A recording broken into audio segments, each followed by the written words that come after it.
Now, if you're thinking about getting the iPhone 11 in 2026, this video is the video you need to watch. So make sure to stick to the end of the video to know if this is a perfect buy for you.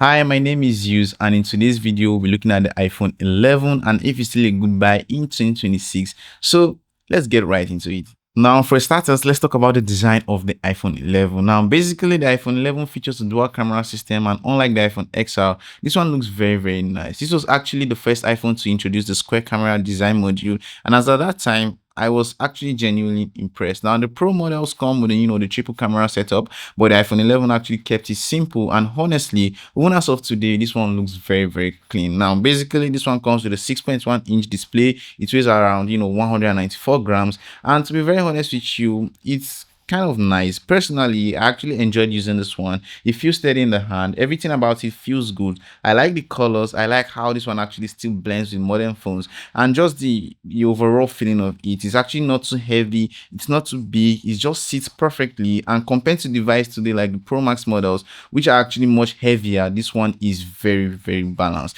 If you compare the iPhone 11 to something like the latest iPhones, you will notice that the newer designs still take some reference from this era. And if you get a clean unit, especially refurbished unit like this one, it still feels premium. And compared to many lower end phones as of today, the iPhone 11 actually still holds its ground when it comes to its design. Now, the next thing we're looking at is the performance of this phone. Basically, the iPhone 11 is powered by an A13 Bionic chip, and in real world use, the performance is still very good. Now, I actually use this one with apps like WhatsApp, Snapchat, Instagram, and your daily apps, and everything on this phone actually runs smoothly. I actually enjoyed it to an extent. Now, this one actually still supports software updates, which is kind of a big advantage compared to the XR, and it helps keep the experience a little bit stable and secure. Now, when it comes to heavier tasks, that's where you actually start to see a little bit of limitations. Let's say for gaming, as an example, you can actually play games like Call of Duty, PUBG, and others, but you need to run them on lower graphics, or let's say on low to medium settings for a smooth experience.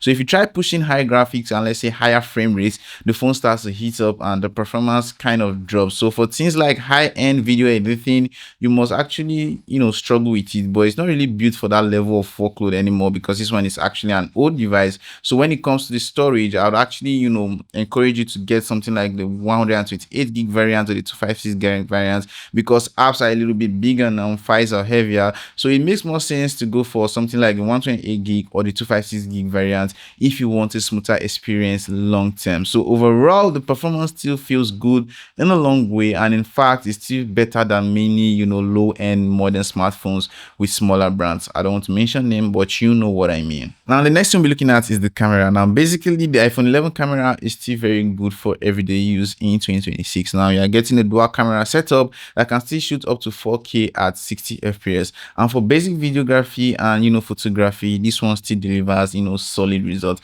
Personally, I like how it handles pictures every day. They are actually very clear, very natural, and even at night, as long as you have decent lighting, this one still performs well. The selfie camera is also very sharp and clean, and it's quite reliable. Now, this is not a pro level camera system. You won't get the advanced features you see on newer flagship devices, but for social media, content creation, and general use, this one still makes a lot of sense. So you don't have to push it that much. You just have to enjoy what this one has to deliver to you in 2026. Now, let's talk about the battery on the iPhone 11. Now, basically, the iPhone 11 was released in 2019, so we're talking about the device that is 6 to 7 years old in 2026. That means most units you find today will have some level of battery degradation. So if you're buying this phone, I actually recommend either of these two: getting a refurbished unit with a used battery, or actually replacing the battery by yourself for better performance. So for my personal use, I was getting around 5 hours of daily use on about 80% battery health,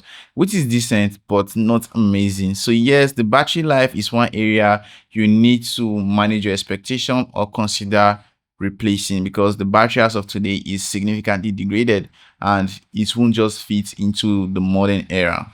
Let's talk about its connectivity. The iPhone 11 does not support 5G. It's actually strictly a 4G device. But honestly, the connectivity experience is still very solid, because the clear Bluetooth is stable, Wi-Fi works perfectly. Features like AirDrop still work seamlessly across other iPhones, even the newer ones. As long as your network, let's say in your area, is kind of good, you won't really have issues with this one. So the connectivity of this phone is actually top notch.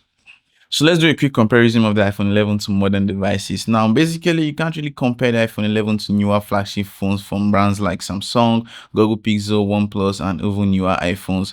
Those devices are kind of, far ahead in display quality, camera performance, battery life, and overall speed. But where the iPhone 11 still stands strong is in value and balance. And compared to many low-end Android phones today, the iPhone 11 still delivers a more stable and, should I say, smoother experience overall. Now let's talk about gaming on the iPhone 11. Basically, gaming on the iPhone 11 is still okay. You can play games like Call of Duty, PUBG, Free Fire without any issues. But like I said earlier, you will need to keep the settings lower for consistent performance. So if you try to max the settings, the phone actually heats up quickly and becomes very, very uncomfortable. So when it comes to gaming, yes, you can use this phone to game, but this one actually has its limits. So should you buy the iPhone 11 in 2026? To be very honest with you, yes, but you need to consider some factors. Number one, you need to get a good price for this device, and you should go for at least 128 gig, as files and apps and data generally is a little bit bigger as of today. That should be a consideration, and also consider the battery of the phone and the display. But anything else, the phone is very, very nice. It's a good buy, and for around, let's say, 200 to $250, it's still kind of a steal. So if you should get the phone, yes, you should get the phone. And if you like this video, do also like, comment, and also subscribe for more videos like this. I'll catch you in the next one. Thank you.